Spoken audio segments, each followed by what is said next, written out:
लागलो, गेलो मातेला. त्या शरीराची पत्नी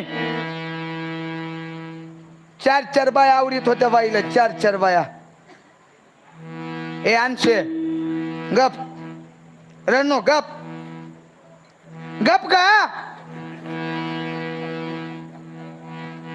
तरी काही बाई ऐकना, चार चार बायाला फरफर वडीत नेली. बाईली वडीत न्यायचं, त्या म्हातारीने पुन्हा तिला महागारी वडीत आणायचं. 10-15 मिनिटं झालं मी उगच बघायलो, मनातल्या मनात म्हणलं तुकोबाऱ्यानं लिहिलेलं खोटं असेल का. होय, एवढं प्रेम बायकोच आहे, नवऱ्याच्या चित्तेत बाई हुडी टाकायला तयार आहे. सोडा मला जाऊ द्या, मरायला तयार झाली. इतकं प्रेम पतीवर आहे पत्नीचं, आणि तुकोबाऱ्यानं लिहिलेलं खोटं असेल का.